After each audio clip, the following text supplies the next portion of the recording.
গরুড় পুরাণে বলা হয়েছে, সমস্ত ব্রতের মধ্যে চাতুর্মাস্য ব্রত হচ্ছে সর্বপ্রধান এবং চাতুর্মাস্য ব্রতের মধ্যে ভীষ্ম পঞ্চক ব্রত হচ্ছে সর্বপ্রধান। এছাড়াও পদ্মপুরাণের স্বর্গখণ্ডে উল্লিখিত আছে যে বিষ্ণু পঞ্চক অথবা ভীষ্ম পঞ্চক ব্রত হচ্ছে খুবই প্রবল এবং প্রখর ব্রত। এই ব্রত চলাকালীন কেউ যদি ধূপ দীপ চন্দন ফুল নৈবেদ্য ইত্যাদি সহযোগে ভগবান স্বয়ং শ্রীকৃষ্ণকে শ্রী রাধিকা সহ বা শ্রী বিষ্ণুকে লক্ষ্মী সহ এই সময় পূজা আদি করতে পারে, তাহলে সে সকল পাপ বিবর্জিত হয়ে বিষ্ণু সদনে গমন করে। নমস্কার, আমি কৃষ্ণদাসী শ্রীমতী সুপর্ণা বেরা শ্রী রাধিকা চ্যানেলের পক্ষ থেকে আমার সকল সনাতনী ভাই ও বোনেদের জানাই ভীষ্ম পঞ্চক ব্রত উপলক্ষে আরও একটি নতুনত্ব ভিডিওতে আপনাদের স্বাগতম। ভক্তবৃন্দ, আজকের ভিডিওতে আমরা আলোচনা করব 2024 সালে ভীষ্ম পঞ্চক ব্রত কবে পড়েছে বা ভীষ্ম পঞ্চক ব্রতই বা কি, কেন অবশ্যই পালন করতে হয়, এই ব্রতের নিয়মাবলী কি, কেন ভীষ্ম পঞ্চক বলা হয়, নানাবিধ প্রশ্ন। তাই আপনাদের কাছে অনুরোধ থাকলো ভিডিওটি স্কিপ না করে পুরোটা দেখুন। এতে আশা করি আপনারা উপকৃত হবেন এবং ভীষ্ম পঞ্চক ব্রত সম্পর্কে আপনারা পুঙ্খানুপুঙ্খভাবে জানতে পারবেন। প্রথমত বলি যে ভীষ্মদেব এই ব্রত পালন করেছিলেন 5 দিন ব্যাপী। উত্থান একাদশী থেকে রাস পূর্ণিমা পর্যন্ত এই 5 দিন ব্যাপী এই ব্রত পালন করেছিলেন। তাই এই ব্রতের নাম হচ্ছে পঞ্চক। আর যেহেতু ভীষ্মদেব পালন করেছিলেন, তাই তার নামানুসারে বলা হয় ভীষ্ম পঞ্চক ব্রত। এবছর অর্থাৎ 2024 সালে এই ব্রত পালন হবে উত্থান একাদশী থেকে রাস পূর্ণিমা পর্যন্ত, অর্থাৎ 12ই নভেম্বর 2024, 26শে কার্তিক 1431 বঙ্গাব্দ মঙ্গলবার থেকে 15ই নভেম্বর 2024, 29শে কার্তিক 1431 বঙ্গাব্দ পর্যন্ত আর শুক্রবার পর্যন্ত, অর্থাৎ এবছর ভীষ্ম পঞ্চক ব্রত পালিত হবে 4 দিন। ভীষ্মদেব ভগবান স্বয়ং শ্রী বিষ্ণুর প্রীতি বিধানের জন্য তিনি এই ব্রত পালন করেছিলেন। তাই প্রতিটি সনাতনীকে ভগবান বিষ্ণুর প্রীতি বিধানের জন্য এই ব্রত অবশ্যই করা বাঞ্ছনীয়। এই ব্রতের আরও একটি বিশেষ মাহাত্ম্য রয়েছে। আমরা সকলেই জানি দ্বাদশ মাসের মধ্যে সর্বাপেক্ষা 3টি উত্তম মাস হচ্ছে কার্তিক মাস, বৈশাখ মাস এবং মাঘ মাস। আর এই 3টি প্রধান মাসের মধ্যে সর্বোত্তম প্রধান হচ্ছে কার্তিক মাস বা দামোদর মাস।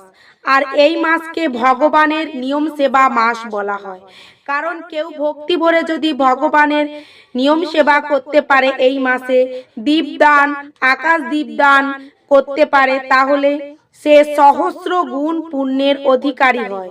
সারা বছর ভগবানকে উপাসনা করলে তার তুলনায় এই মাসে কেউ যদি ভক্তি ভরে আকাশ দ্বীপ, ভগবানকে ঘৃতদ্বীপ দান করে, একটি তুলসী পাতা চন্দন সহ প্রত্যহ দিতে পারে, তাহলে সে অবশ্যই অনেক সহস্র গুণের অধিকারী হয়।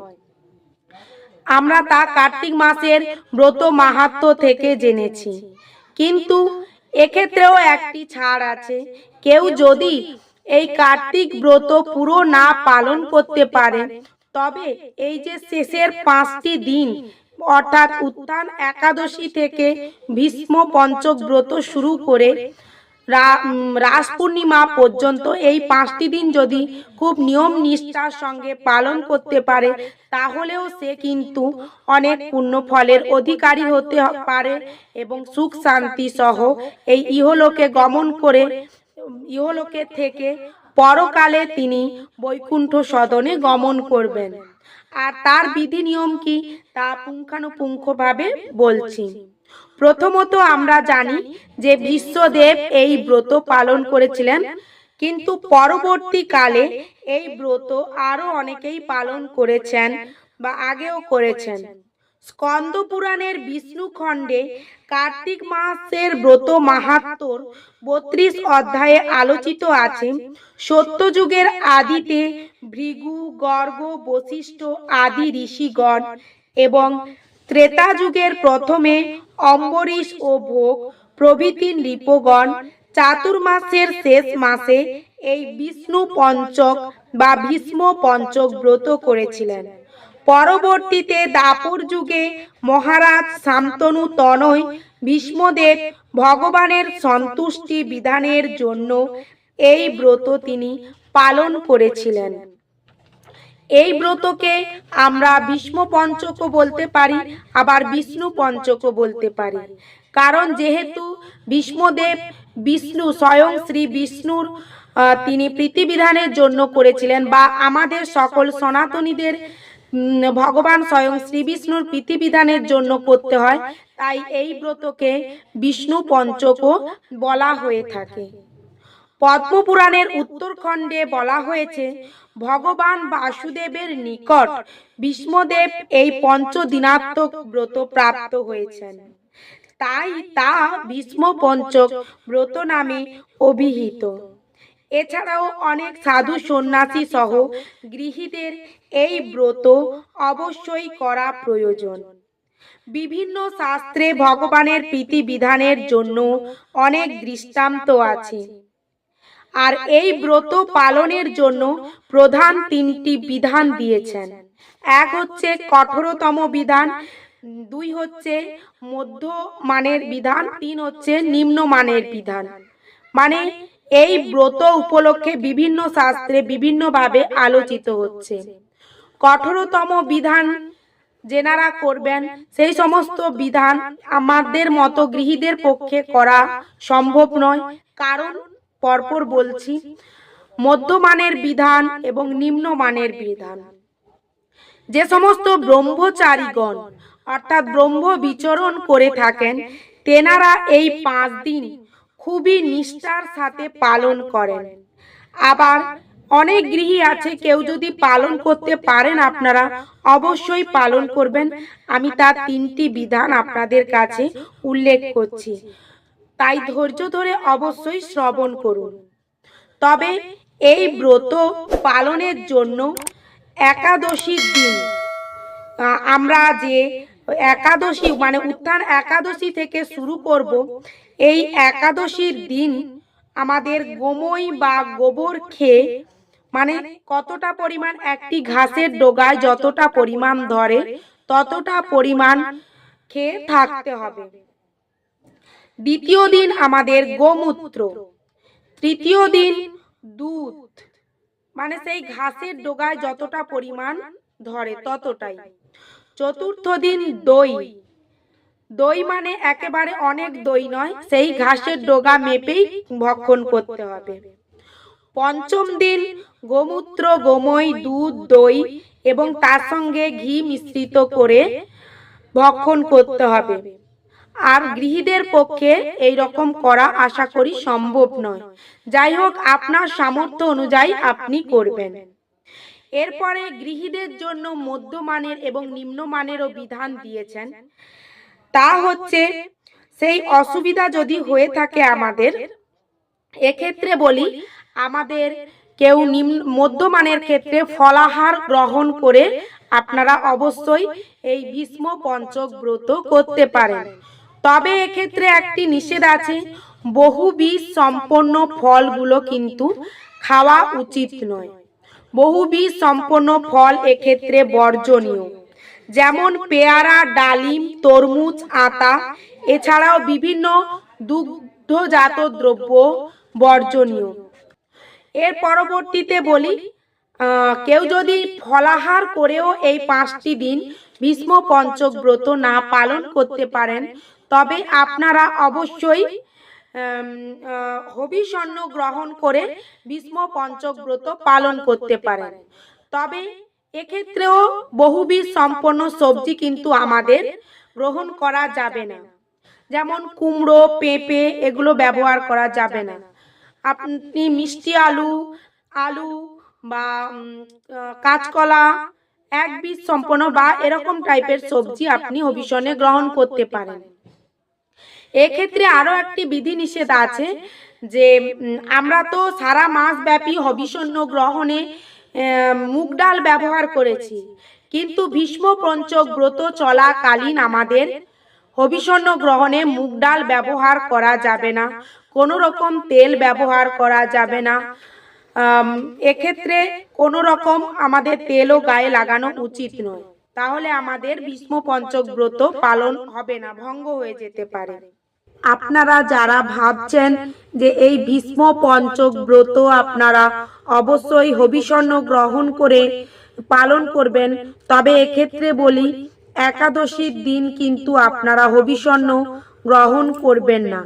এই দিন আপনারা অবশ্যই ফলাহার গ্রহণ করবেন, আর বাকি দিনগুলো হবিষণ্য গ্রহণ করতে পারেন।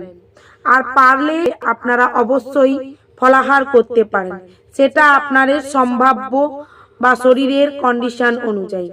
তবে এক্ষেত্রে বলি যে সমস্ত ফলগুলি গ্রহণযোগ্য সেগুলো যেমন আমরা গ্রহণ করতে পারি আলু সেদ্ধ, মিষ্টি আলু সেদ্ধ, কাঁচকলা সেদ্ধ, বাদাম সেদ্ধ, আপেল, কলা, নাশপাতি, আঙুর, আম, নারকেল, ডাব, কাজু বাদাম, কাঠবাদাম, কিশমিশ, খেজুর, কমলা, মাল্টা, বাঙ্গি ফল, আমলকি, আখ, লেবু, লেবুর রস, সৈন্ধব লবণ ইত্যাদি আমরা কিন্তু গ্রহণ করতে পারি। এই সমস্ত ব্রত অর্থাৎ এই ভীষ্ম পঞ্চক ব্রত পালনের জন্য এই 5টি দিন ব্যাপী ভগবানকে আলাদা আলাদা ফুল বা আলাদা আলাদা দ্রব্য দিয়ে পুজো করতে হয়। সেই সমস্ত কি কি দ্রব্য দিয়ে আপনারা পুজো করে ভগবানের প্রীতি বিধান করবেন, সন্তুষ্টি বিধান করবেন, এর দ্বারা ভগবান স্বয়ং শ্রী বিষ্ণু বিশেষভাবে প্রসন্ন হবেন। ভীষ্ম পঞ্চকের প্রথম দিন অর্থাৎ একাদশীর দিন ভগবানের পাদ পদ্মে পদ্মপুষ্প নিবেদন করবেন। দ্বিতীয় দিন ভগবানের জানুদেশে বিল্বপত্র অর্পণ করবেন। তৃতীয় দিন অর্থাৎ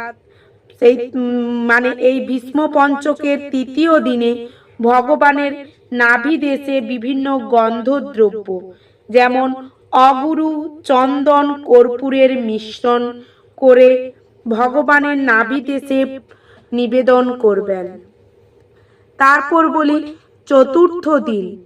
চতুর্থ দিন বেলপাতা এবং জবা ফুল ভগবানের স্কন্ধ দেশে অর্পণ করবেন। পঞ্চম দিন এই ভীষ্ম পঞ্চকের পঞ্চম দিন ভগবানের মস্তকে মালতী পুষ্প প্রদান করবেন। ভগবানকে এই মাসে বক ফুল দিয়ে পুজো করতে হয়, তাহলে ভগবান খুবই সন্তুষ্ট হন।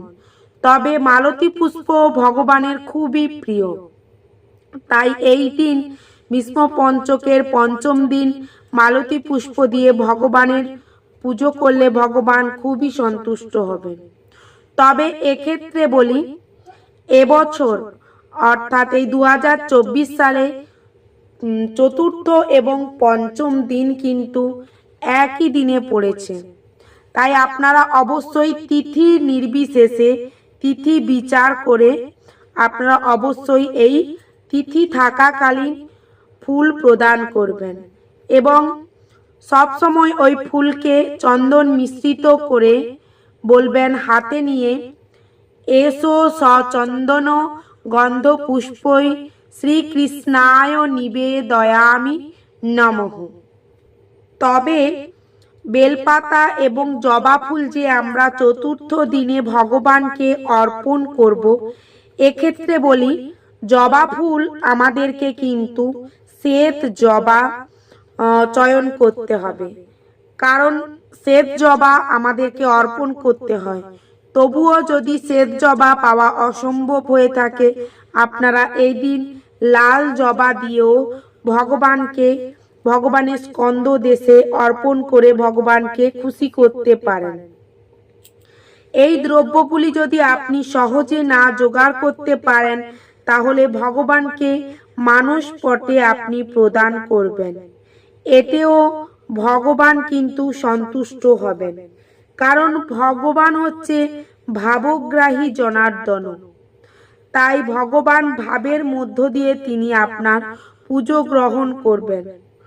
তবে যদি হয়তো আপনার এগুলো জোগাড় করা সম্ভব হচ্ছে বা আপনি একটু কষ্ট করলে আপনি পেয়ে যেতে পারেন, সেক্ষেত্রে কিন্তু ভগবানের সঙ্গে কোনো কপটতা বা চতুরতা না করে যতটা সম্ভব আপনি জোগাড় করার চেষ্টা করবেন। তবে এক্ষেত্রে বলি, এই ভীষ্ম পঞ্চক ব্রতের একটি দিনই ভগবান স্বয়ং শ্রী বিষ্ণুকে বিল্লপত্র বা বেলপত্র কিন্তু প্রদান করা যায়। আমরা সকলেই জানি ভগবান স্বয়ং শ্রী বিষ্ণু তুলসী পত্রতেই একমাত্র সন্তুষ্ট, কিন্তু এই ভীষ্ম পঞ্চক ব্রতের তৃতীয় দিন ভগবানকে কিন্তু বিল্লপত্র অর্পণ করা যায় বা প্রীতি বিধানের জন্য ভগবানের জানু দেশে আমাদের বিল্লপত্র অর্পণ করতে হয়। যে কোনো ব্রত করার পূর্বে আমাদেরকে নিজেদেরকে আচমন করতে হয়, দেহ শুদ্ধি করতে হয়, যা আমি পূর্ব ভিডিওগুলিতেও বলেছি। তবুও বলছি, দেহ শুদ্ধি মন্ত্র, আচমন মন্ত্র দেওয়া থাকবে স্ক্রিনে। এছাড়াও আমাদের সংকল্পিত হতে হবে। তাই আমাদেরকে অবশ্যই একাদশীর দিন অর্থাৎ উত্তান একাদশীর দিন সকালে শুদ্ধভাবে বসে হাতে জল ও ফুল নিয়ে ভগবানের উদ্দেশ্যে উত্তর দিকে বসে আমাদের এই মন্ত্রটি জপ করতে হবে। ওম বিষ্ণুরোম তৎসৎ অদ্য শ্রীশেত বরাহ কল্পে বৈবস্বত অন্তরে অষ্টবিংশতি কলি যুগে প্রথম পদে জম্বুদ্বীপে ভারতবর্ষে গঙ্গায়াং পূর্ব ভাগে পালপাড়া গ্রামে। অর্থাৎ আপনারা যে যার নিজের গ্রামের নাম বলবেন। দক্ষিণায়নে কার্তিক মাসে শুক্ল পক্ষে একাদশী, দ্বাদশী, ত্রয়োদশী, চতুর্দশী পূর্ণিমা তিথৌ অমুক গোত্রস্য, আপনাদের গোত্র বলবেন। অমুক নাম দেব শর্মা, মানে আপনাদের নাম বলবেন। শ্রীকৃষ্ণ প্রীতি কাম পঞ্চদিনাত্মক ভীষ্ম পঞ্চক ব্রত অহম করিষ্যে। এই মন্ত্রটি বলে আপনারা জলে বা আপনাদের বিসর্জন পাত্রে দিয়ে দেবেন। তারপর ভগবানের এরপর ভীষ্ম পঞ্চক ব্রতের একটি গুরুত্বপূর্ণ অংশ হলো তর্পণ ক্রিয়াদি। আর এই তর্পণ ক্রিয়াটি করার জন্য উত্তর দিকে মুখ করে বসতে হবে। দুই হাত ডান দিকে নিচে কাত করতে হবে, যাতে জল ডান বৃদ্ধাঙ্গুলির নিচ দিয়ে প্রবাহিত হয়। এবং সেই সময় আপনারা এই মন্ত্রটি বলবেন। ওম বৈয়াগ্রপাদ্য গোত্রায় সংকৃতি প্রভরায় অপুত্রায় দদাম্যেত সলিলং ভীষ্ম বর্মণে। এরপরে আপনারা অর্ঘ্যদান করবেন ভগবানকে। অর্ঘ্যদানের জন্য হাতে পুষ্প চন্দন নিয়ে বলবেন, বসু নাম অবতারায় শান্তনোরা আত্মজায় চম অর্ঘ্যম দদামি ভীষ্মায় আজন্ম ব্রহ্মচারিণে। এই অর্ঘ্যদান মন্ত্রটি বলবেন, দিয়ে অর্ঘ্য প্রদান করবেন। আর প্রত্যেকটি মন্ত্র আপনাদের স্ক্রিনে দেওয়া থাকবে এবং আপনারা অবশ্যই স্ক্রিনশট নিয়ে নিতে পারেন বা মন্ত্রটি চালু করে আপনারা বলতে পারেন। এরপরে আপনারা প্রণাম মন্ত্র বলবেন। ওম ভীষ্ম শান্ত নব বীরম সত্যবাদী জিতেন্দ্রিয় অবিরক্তি বাপ্নোতু পুত্র পৌত্র উচিতাং ক্রিয়াম। এই বলে প্রণাম করবেন। তারপর বলবেন সূর্য প্রণাম মন্ত্র। ওম জবা কুসুমং সংকাশম কাশ্যপেয়ম মহাদ্যুতিম দান্তারিং সর্বপাপঘ্ন প্রণতস্মৈ দিবাকরম। তবে এক্ষেত্রে বলি যে ওম ওম কথাটি কিন্তু শূদ্রদের নারীদের কিন্তু উচ্চারণ করতে নেই, তার জায়গায় নম বলতে হয়। এক্ষেত্রে আপনাদের মধ্যে কমেন্ট আসতে পারে যে আপনি তো নারী হয়ে ওম উচ্চারণ করছেন। এক্ষেত্রে বলি আমি যেহেতু ভিডিওটা সবার জন্যই প্রদান করছি তাই এইভাবেই আমি বলছি। কিন্তু আমরা যখন ব্রততে আমরা বসবো তখন কিন্তু আমাদের নারীদেরকে ওমের জায়গায় নম বলতে হয়। নমস্কার ভক্তবৃন্দ, আশা করি ভিডিওটি আপনাদের ভালো লেগেছে। তাই সনাতন ধর্মের এই ভীষ্ম পঞ্চক ব্রত সম্পর্কে জানতে আপনারা অবশ্যই শ্রীরাধিকা চ্যানেলের পাশে থাকুন এবং লাইক কমেন্ট এবং শেয়ার করুন বন্ধুদের সঙ্গে, তাদেরকেও জানার সুযোগ করে দেন এই ব্রত কতটা উপযোগী। তাই দেখা হচ্ছে পরবর্তী ভিডিওতে। কেউ যদি নতুন হয়ে থাকেন চ্যানেলটিকে সাবস্ক্রাইব করে রাখবেন, কারণ ভিডিও আপলোড করার সঙ্গে সঙ্গে আপনি যেন নোটিফিকেশন পেয়ে যেতে পারেন। হরে কৃষ্ণ, রাধে রাধে, জয় প্রভু দামোদর, জয় শ্রীকৃষ্ণ।